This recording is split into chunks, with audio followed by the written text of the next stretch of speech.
یہ فائرنگ ہوئی ہے گیٹ پہ، کلشنکوف کے برسٹ لگے ہیں، دوسرا یہ ہے، تیسرا یہ ہے، اور اسی طرح سردار لطیف کھوسہ صاحب کے گیٹ پہ فائرنگ، کلشنکوف کا برسٹ، ان کی گاڑی پہ فائرنگ ہوئی ہے۔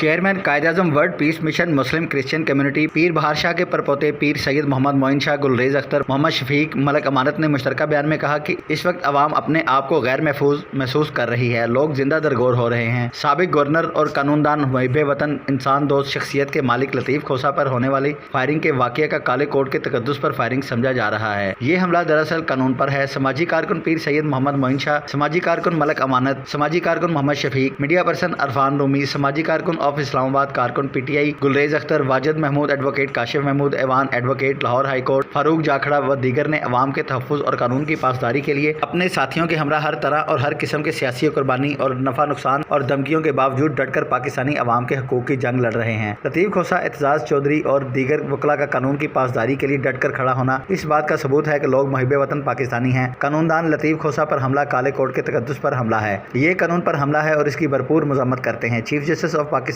اور آرمی چیف سے مطالبہ کرتے ہیں کہ حملہ آوروں کو کفر کردار تک پہنچایا جائے تاکہ کوئی بھی قانون پر حملہ کرنے کی جرات نہ کر سکے۔ ارشد علی، نمائندہ، سٹی ون نیوز، لاہور۔